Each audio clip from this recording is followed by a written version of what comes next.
ॐ सदाशिवसमारम्भां शङ्कराचार्यमध्यमाम् अस्मदाचार्यपर्यन्तां वन्दे गुरुपरम्पराम्।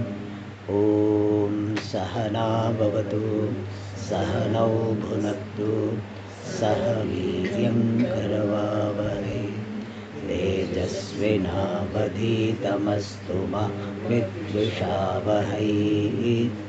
ॐ शान्ति शान्ति शान्तिः। ॐ पार्थाय प्रतिबोधितां भगवता नारायणेन स्वयं व्यासेन ग्रथितां पुराणमुनिना मध्ये महाभारतम् अद्वैतामृतवर्षिणीं भगवतीम् अष्टादशाध्यायिनीम् अम्ब त्वामनुसन्दधामि भगवद्गीते भवद्वेषिणीम्। यं ब्रह्मा वरुणेन्द्ररुद्रमरुतः स्तुन्वन्ति दिव्यैस्तवैः वेदैः साङ्गपदक्रमोपनिषदैः गायन्ति यं सामगाः। ध्यानावस्थिततद्गतेन मनसा पश्यन्ति यं योगिनः यस्यान्तं न विदुःसुरासुरगणाः देवाय तस्मै नमः। The first shloka of the 6th chapter. अथ षष्ठोऽध्यायः। श्रीभगवानुवाच अनाश्रितः कर्मफलम् कार्यं कर्म करोति यः स सन्न्यासी च योगी च न निरग्निर्न चाक्रियः।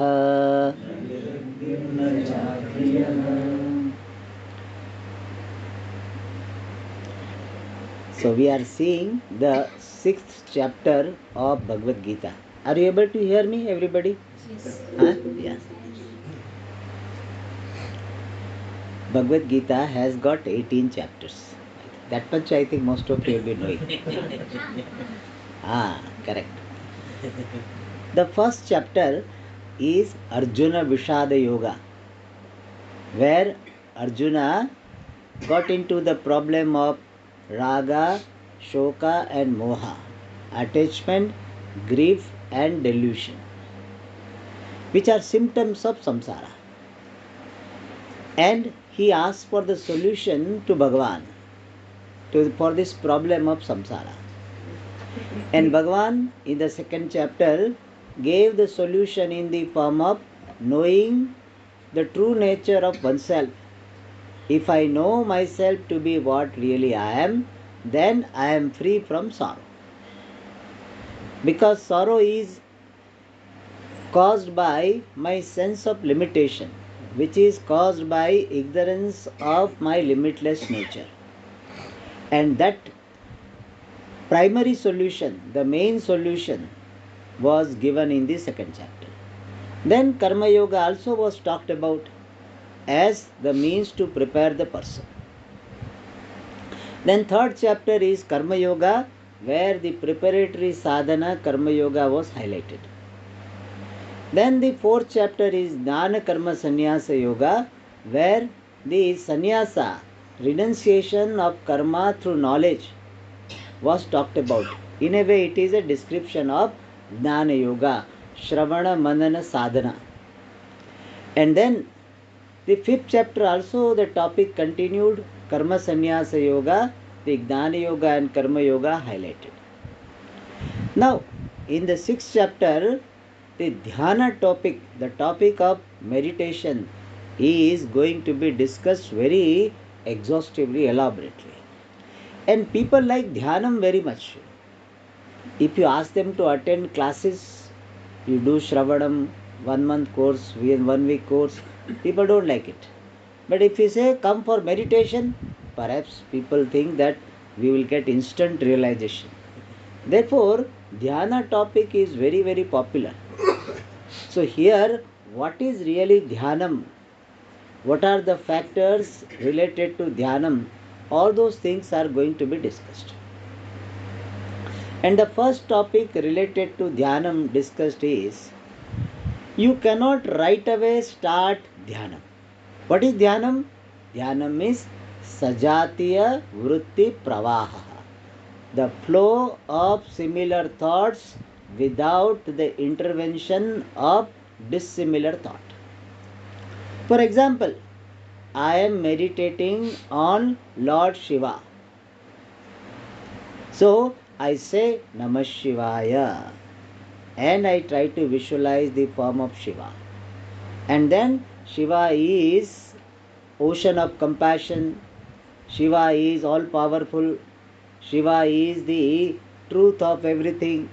So I think about Shiva from different angles.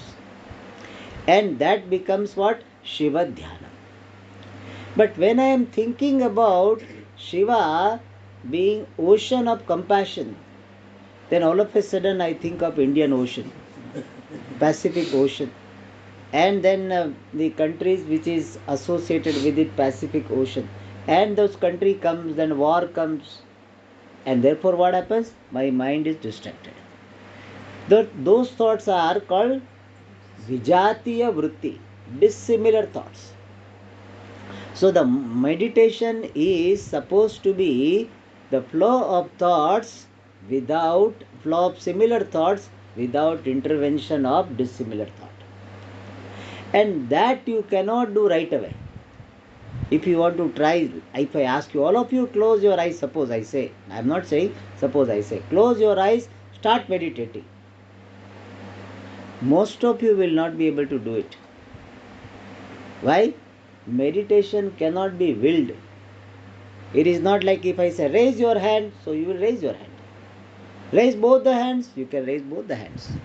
Meditate, you may not be able to do it. So meditation is possible when you are prepared for meditation. So Pujya Swamiji nicely says, he said, who meditates, who contemplates? Contemplative person contemplates. Meditative person meditates. So one has to become a meditative person, a person whose mind is prepared for meditation. That person is called meditative person. So without preparation, you cannot enter into meditation. Like without training, you cannot fly the aeroplane. It is not that you already, Swamiji, have driven the car and this also is air car only, so I will start. It doesn't work that way. You have to have training. So similarly, for meditation, you require certain preparedness. And this preparation is of two types. One is called Bahiranga. Bahiranga means general preparation, which makes you a meditative person. And second is called Antaranga Sadhana, means the preparation to be done immediately before meditation, like withdrawing the sense organs, taking the proper posture. All of them are called immediate preparation. The preparation to be done immediately before meditation. And one is general preparation. You have to make your mind suitable for meditation. And one of the preparation is your mind needs to be relatively non-reactive while transacting with the world.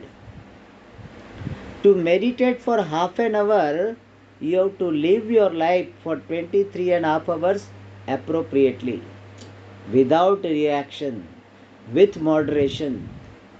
Then only you can do meditation half an hour. Like you can do well in your 3-hour exam when you have prepared for the whole year. It is not that you first time you go to examination hall, you don't know which subject exam is there. That also you don't know. And you go there, you cannot write. You cannot succeed in the exam. especially competitive exam. So you require preparation in the form of non-reactive mind. And for that, what is the sadhana? Karma yoga is the sadhana. So Karma Yoga prepares the person for Dhyana Yoga. That is the first point Bhagavan Shri Krishna is highlighting. And our problem is, we want the result, we don't want to make the efforts for getting the result. That is why corruption comes. That is where manipulation comes. I am not qualified, but I want good result. Therefore, paper leakage and all these things happens. Exam manipulation, malpractices. Why? Because not prepared, but wants result. So in spiritual pursuit also we want some quick solution. Swamiji, shortcut bataiye. So you show me the shortcut, Swamiji. I cannot do this Pancha Maha Yagdas and all this. I want instant realization. Swamiji, you make me in Samadhi. You get me in Samadhi. So people generally want that. That is what is more attractive. But that is not our traditional approach. So Bhagavan says, you prepare yourself for meditation by the sadhana of Karma Yoga. And since Karma Yoga sadhana is considered to be preparatory sadhana, person may think, oh, still I am in preparatory sadhana. So Bhagavan wants to glorify this Karma Yogi, saying that he is equal to sannyasi. He is equal to this yogi meditator.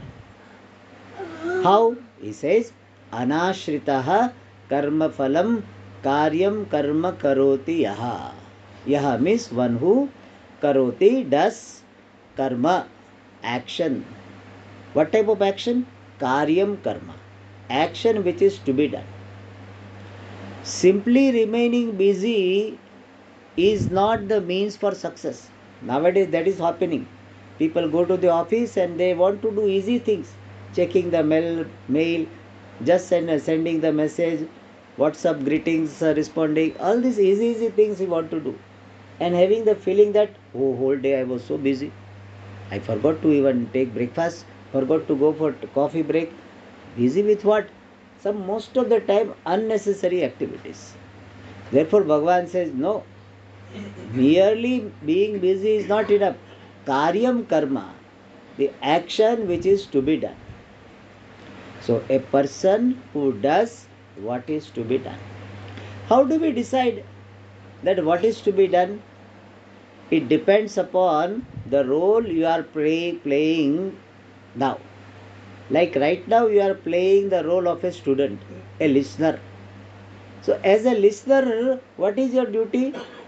As a listener, duty to listen without getting distracted and without distracting others.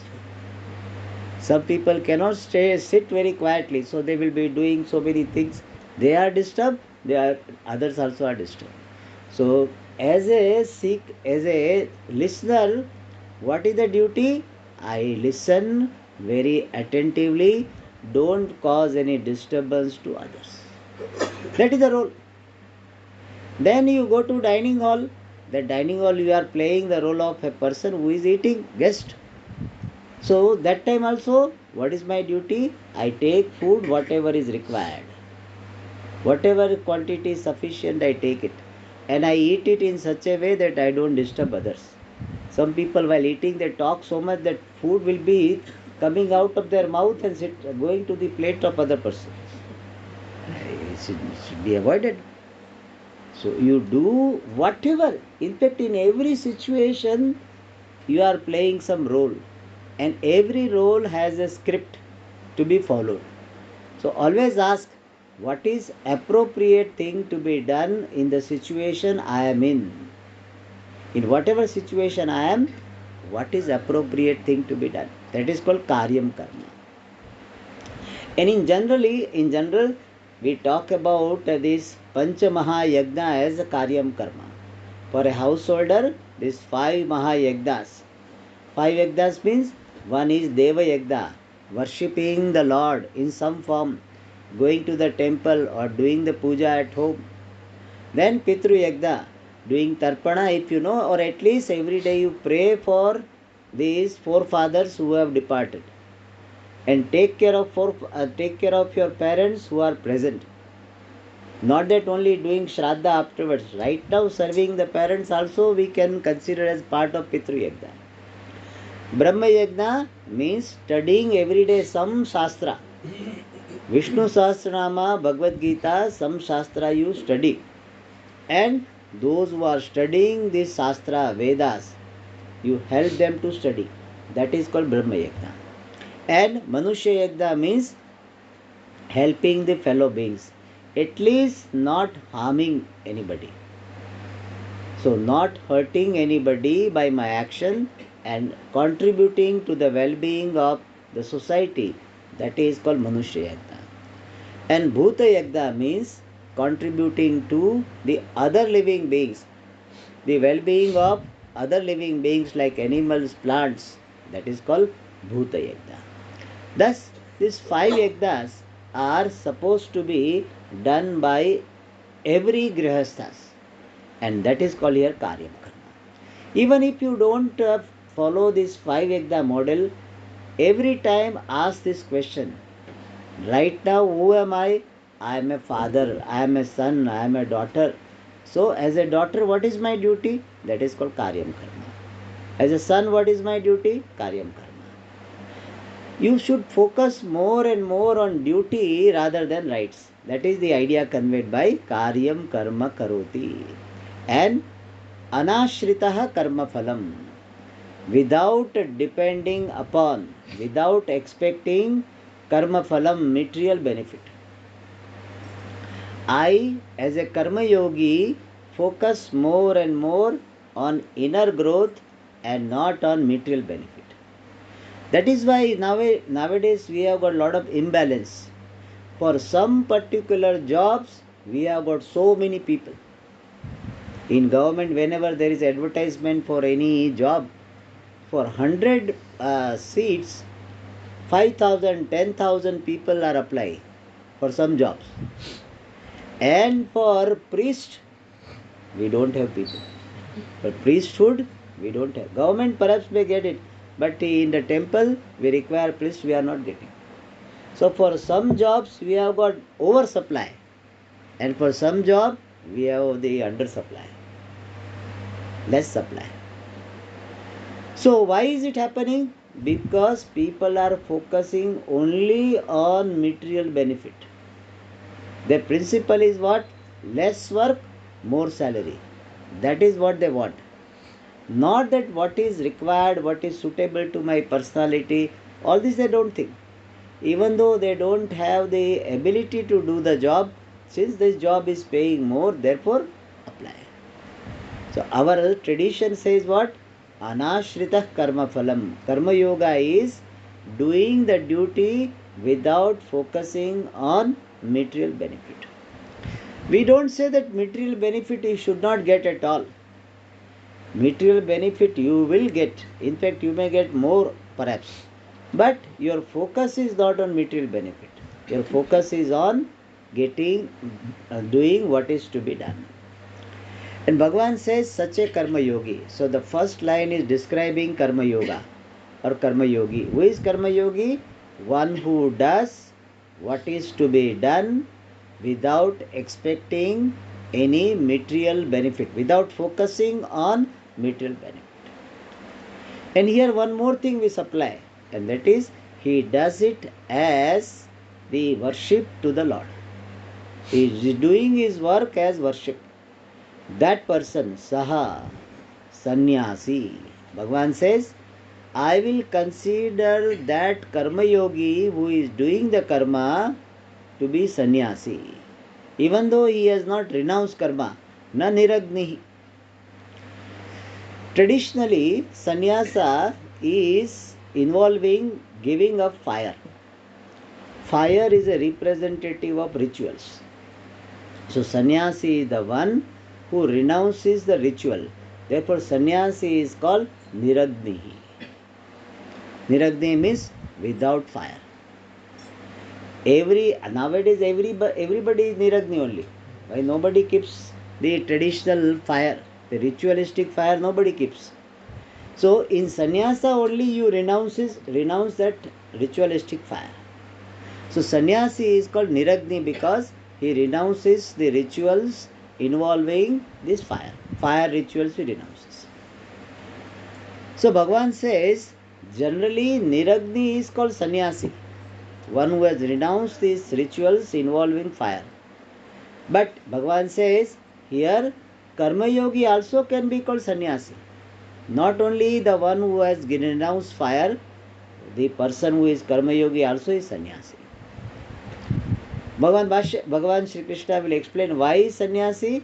Because the regular sannyasi, formal sannyasi, is giving up karma and karma phala, whereas this karma yogi is giving up this concern, obsession with the result of karma.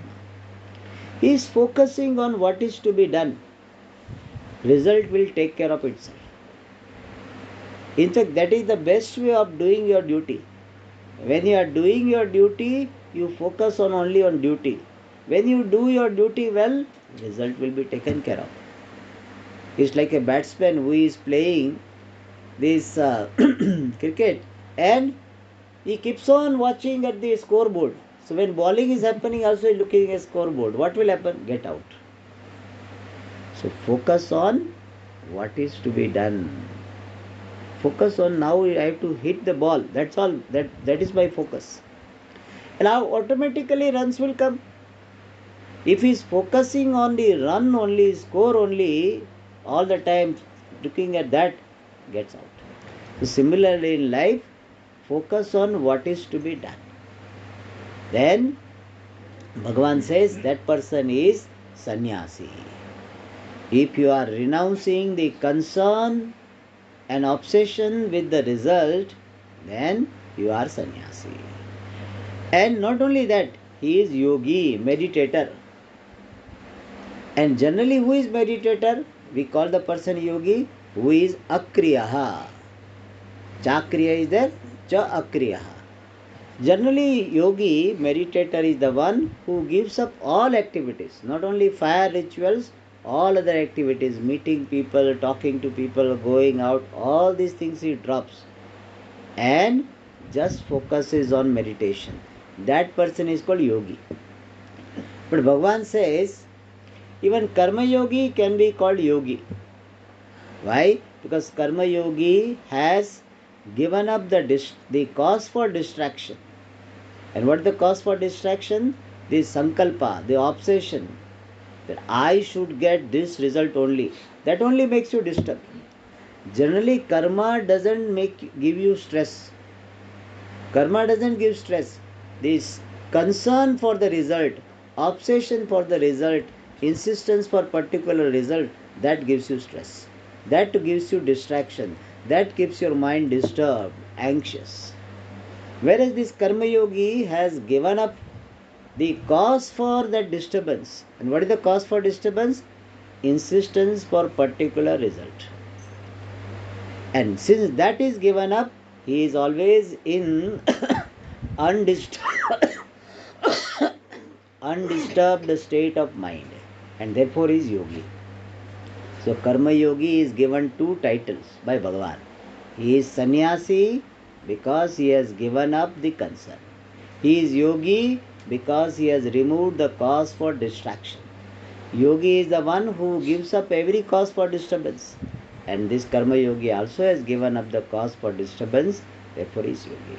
So Bhagavan is glorifying that karma yogi is equal to sannyasi, karma yogi is equal to yogi meditator.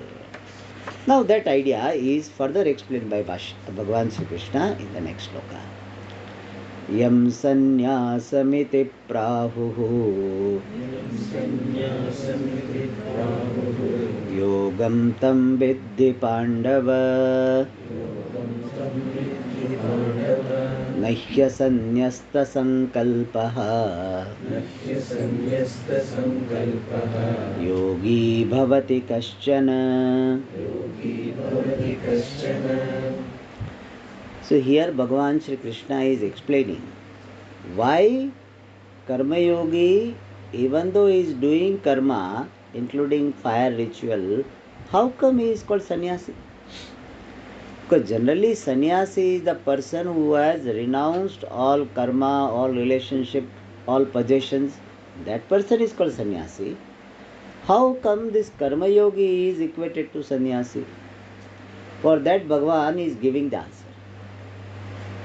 Just now we saw the explanation, it is based on this shloka only. Sannyasi gives up karma, action and the result of action. Because he doesn't do karma, therefore result of karma doesn't come. So sannyasi, formal sannyasi is the one who gives up karma and karma phala. Whereas karma yogi does not give up karma, doesn't give up karma phala, but he gives up the sankalpa, fancy, obsession, concern for the result. Therefore, the similarity between the formal sannyasi and karma yogi is what? Both of them are doing renunciation. Formal sannyasi also is doing renunciation, karma yogi also is doing renunciation. Only thing that the difference is in what is renounced. Sannyasi renounce action itself, the result of action itself, whereas karma yogi is renouncing the concern, obsession for the result of action. And therefore Bhagavan says, since karma yogi is also renouncing something, therefore karma yogi is sannyasi. So he says, yam sannyasam iti prahuhu.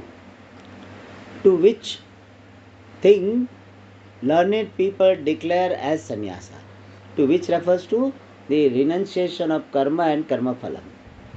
So generally, renunciation of karma and karma phalam is called sannyasa. Bhagavan says, Hey Pandava, hey Arjuna, tam sannyasam yogam vidhi. May you know that sannyasa to be yoga, karma yoga itself. So sannyasa title can be given to karma yoga also. So what is generally called sannyasa is not the only sannyasa. Even karma yoga also is sannyasa. Sannyasa shabdartham, karma yoga shabdartham vidhi. So real sannyasa or the exalted sannyasa is not formal sannyasa, it is karma yoga. Why is it so? Why karma yoga is called sannyasa? He gives the reason in a double negative. The simple reason is that karma yoga cannot be there without renouncing sankalpa. You cannot say, I am karma yogi, but I am so worried about the result, Swamiji. I am a karma yogi, but so much worried about the result. It's a contradiction. Karma yoga is karma yoga when you do not have concern for the result. Since there is renunciation of concern for the result, therefore karma yoga is called sannyasa. That is the essence of this shloka. And so Bhagavan says, Nahi asanyasta sankalpaha. Without renouncing the sankalpa, fancy, the obsession with the result of karma, without renouncing that sankalpa, kashyana, anyone, yogi na bhavati, does not become karma yogi. Anyone cannot be called karma yogi if he has not renounced the fancy, the concern for the result of karma. That is a double negative. Positively speaking, every karma yogi renounces the concern for the result, fancy for the result. His commitment is, let me do what is to be done. He doesn't think that, oh, if I do this, whether I will be considered to be a great karma yogi or not. That concern also is not there. I will be recognized for what all service I am doing, concern is not there. I will be rewarded financially, concern is not there. He does because Bhagavan has given me this particular position, let me do it. Everybody is given some role in life. Role of a father, mother, brother, sister, citizen, manager or clerk or whatever director. Whatever job Bhagavan has given, whatever the role is given, we take it as Bhagavan's gift. So Bhagavan finds me suitable for this role, therefore he has given, and let me play it very well. That is my expression of gratitude to Bhagavan. Bhagavan has given me so much, so let me play role very well. Without any expecting. It is something like somebody has helped you so much, then you give a flower to that person. So when you are giving flower, do you expect money for that flower? You don't expect. Why? Because you are doing it as an expression of gratitude. When people bring some banana or something to Swamiji, as an expression of their devotion or gratitude, they don't expect that Swamiji will ask, what is the price of this banana? I will give you. That doesn't happen. Why? You are doing it as an expression of gratitude, as an expression of devotion. So when you are doing all the activities as an expression of devotion, then there will not be expectation of material benefit. I do it because it is to be done. And such a person is called Karma Yogi, and therefore Karma Yogi is equated to sannyasi.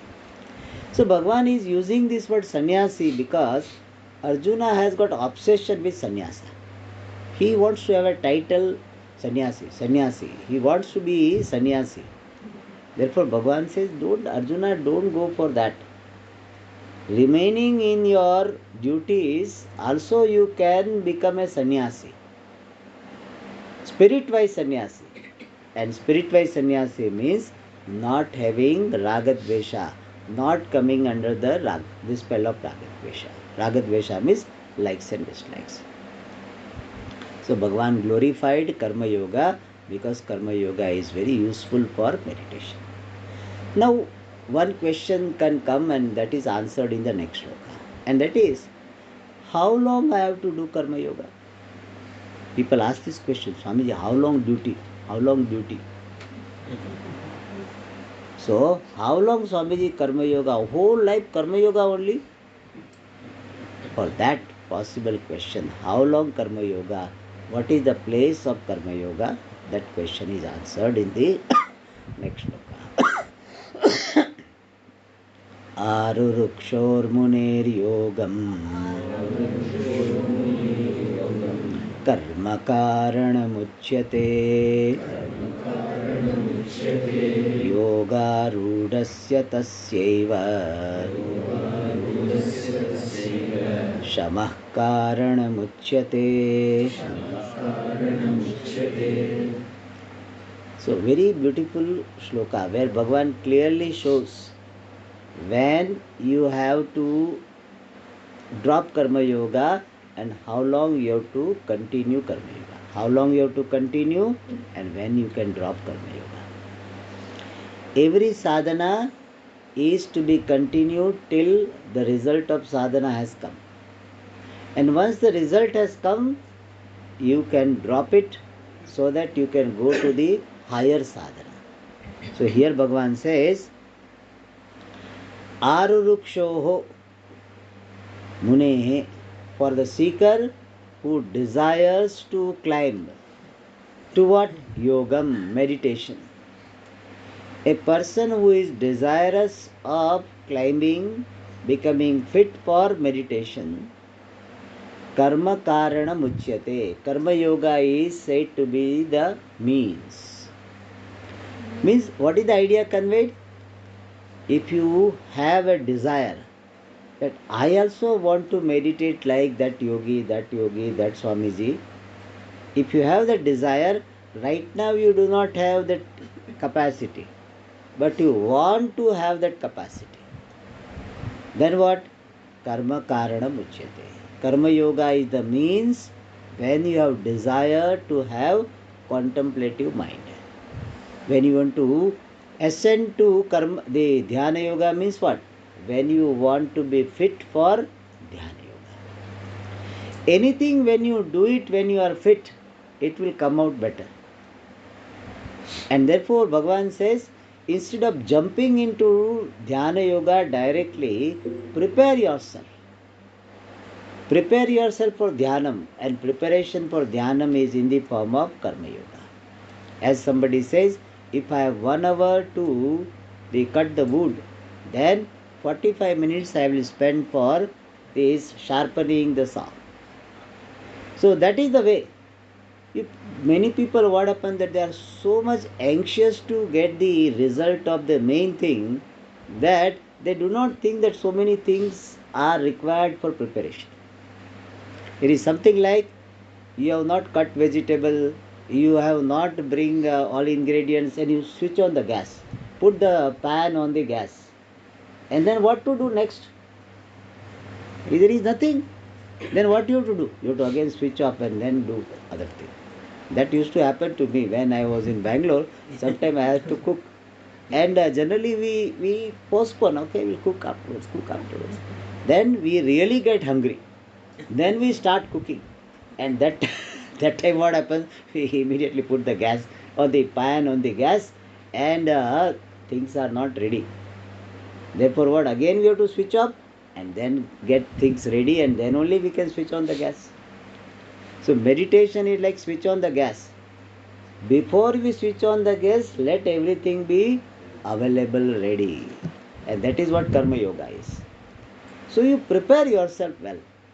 Then you get into meditation. So Bhagavan says, if you want to have contemplative mind, you take care of your likes and dislikes. You take care of distracting factors. And distracting factors can be taken care of by Karma Yoga. How Karma Yoga will prepare you for Dhyanam? When I am following the sadhana of Karma Yoga, what happens? I learn to be non-reactive. Non-reactive means what? When somebody scolds me or somebody doesn't appreciate what I have done and criticizes my job. You have done nice cooking and somebody said that this is horrible cooking. And the person feels so disturbed.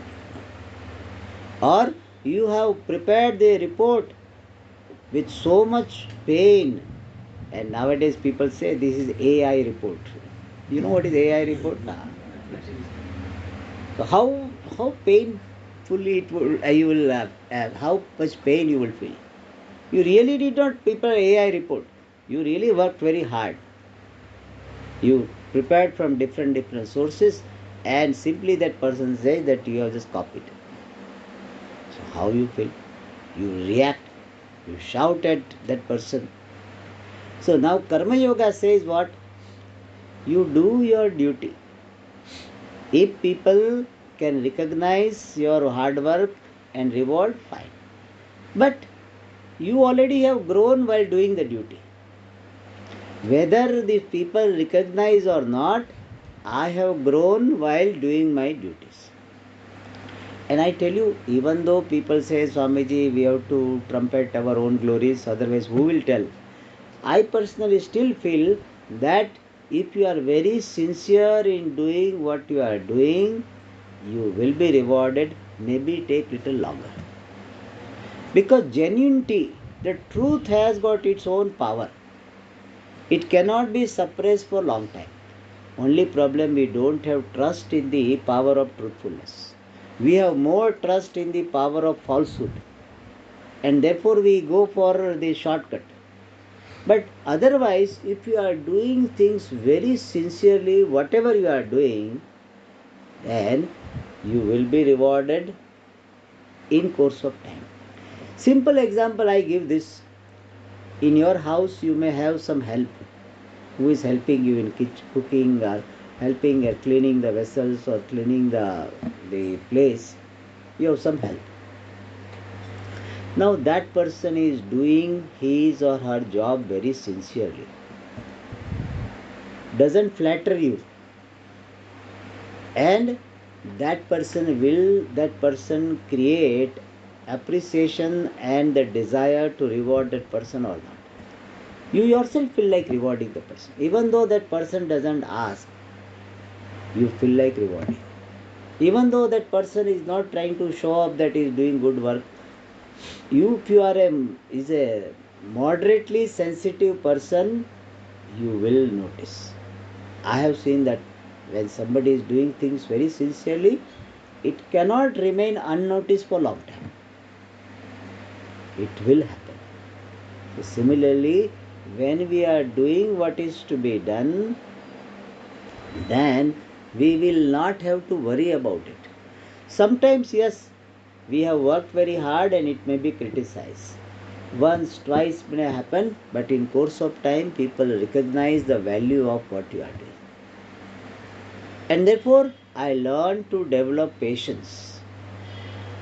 And that helps me to neutralize my likes and dislikes. So I learned to avoid reaction.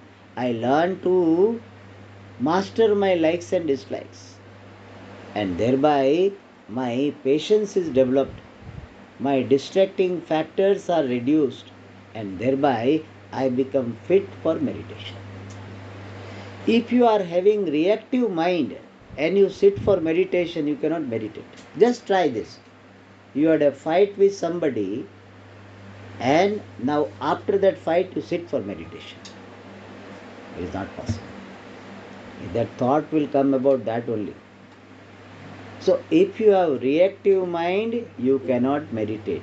For meditation, your mind should be relatively free from this reactiveness. And reactiveness can be avoided, can be reduced by Karma Yoga. Therefore, Karma Yoga prepares the person for Dhyana Yoga by reducing your likes and dislikes, by reducing your disturbing factors. And how long you have to do? Till you have developed this contemplativeness. And Yoga Rudha, when you have attained this meditative state, when you sit and you can meditate very easily without distraction. That is called Yoga Rudha. A person who has this meditative state, contemplative state of mind, for him or her to meditate is not a difficulty, not a job. It comes very easily. When that state you have reached, when meditation is not a struggle, when disturbing factors are taken care of, then tasyaiva, for the very same person, shamaha karanam uchyate. The renunciation of karma yoga sadhana is the means. So answer to that question, how long karma yoga? Till you develop the preparedness qualification for dhyana yoga. So this is a test. So whether you are ready for the dhyanam or not, try. Once in a while you try, 10 minutes you sit, and how comfortably you are able to sit without much distraction. Then you are ready. Then you can reduce karma.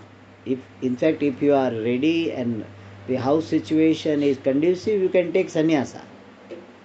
Even if you don't take sannyasa, at least remain at home and reduce these physical activities, and now you can practice more and more dhyanam, contemplation.